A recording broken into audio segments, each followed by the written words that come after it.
பிரவீன் காந்தி அவர பத்தி இந்த வீடியோல தெரிஞ்சுக்கலாம். மனுஷன் பிக் பாஸ்ல இருந்த சமயத்துல, அவர் யாரு அப்படின்றது ஃபர்ஸ்ட் டைம் தெரிஞ்சுச்சு. ரொம்ப நாளா ரக்ஷகன் படத்துக்கு ஷங்கர் தான் டைரக்டர்ன்னு நெனச்சிருந்தவங்களுக்கு ஒரு ஐ ஓப்பனரா பிரவீன் காந்தின்னு ஒரு டைரக்டர் இருக்காரு. அவர் தான் ஜோடி படம் ரக்ஷகன்லாம் எடுத்திருந்தாங்க அப்படின்னு சொல்லிட்டு தெரிய வந்துச்சு. அண்ட் இவருடைய படங்கள் எல்லாமே செம்மையா தான் இருந்துச்சு. ரக்ஷகன் வந்து இப்ப பார்த்தா செம்மையா இருக்கு. அப்போ வந்து ஓடல. பட் பிரம்மாண்டமான படம். சுஷ்மிதா சென் இந்த யூனிவர்ஸ் கான்டெஸ்ட்லலாம் முடிச்சுட்டு வந்து அவங்கள நடிக்க வச்ச படம். நாகார்ஜுனாவோட வேற லெவல் ஃப்ளேவரை கொடுத்த படம். எஸ்பிபி இருக்காங்க, ஏஆர் ரஹ்மான் இசை, இவ்வளோ விஷயங்கள் இருக்கு. பட் ரஹ்மான் வந்து ஹிந்திக்கு ரைட்ஸ் கொடுக்கலன்றனால தான் வந்துட்டு அந்த படம் வந்து அப்படியே ஸ்டாப் ஆயிடுச்சு. ஹிந்தி சைட்லாம் போகலன்னு சொல்லியிருப்பாங்க. ஆக்சுவலா இப்ப ஹிந்தியில வந்துட்டு இவர் நெறைய படங்கள் குடுக்குறதாலாம் ஆசைப்பட்டாராம். பட் அதுக்கான வாய்ப்பு அமையலன்னு பேசியிருப்பாரு.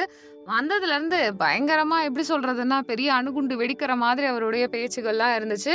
பட் என்னன்னா, பிக் பாஸ்ல அடிச்சு விரட்டி விட்டாங்க. அதுக்கான ரீசன் என்னன்னு உங்களுக்கே நல்லா தெரியும். பிற்போக்குத்தனமா நெறைய பேசிட்டு இருந்தாரு.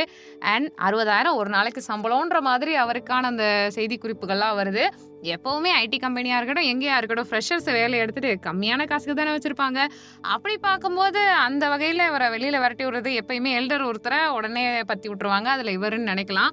அண்ட் முக்கியமான விஷயம் என்னன்னா, இப்போ பிக் பாஸ் ஹவுஸ்ல இருக்கும்போது அவர் அரோரா கிட்ட பேசின விஷயமா இருக்கட்டும், நீங்க நானும் பேரா இருக்கலான்னு, உன் சைஸ் என்ன அவ வயசு என்னன்னு சொல்லிட்டு ட்ரால் பண்ணது ஒரு பக்கம் போயிட்டு இருந்துச்சு.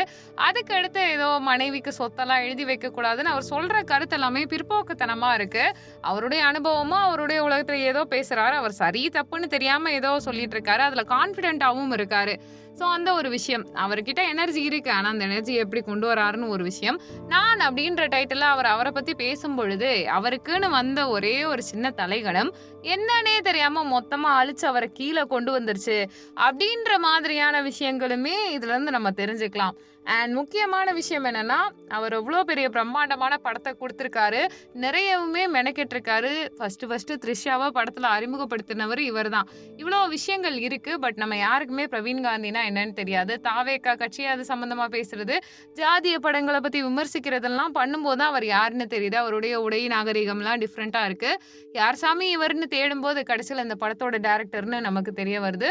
ஸோ இவர பத்தி உங்களுடைய கருத்து என்ன அப்படின்றத கமெண்ட் பண்ணுங்க. நீங்க நம்ம சேனல்ல லைக் பண்ணுங்க, ஷேர் பண்ணுங்க, சப்ஸ்கிரைப் பண்ணுங்க. மறக்காம யாராவது ஒருத்தர் தன்னலமா இருந்து ஆணவமா இருந்தாங்கன்னா அவங்களுக்கு இந்த வீடியோவை ஷேர் பண்ணுங்க.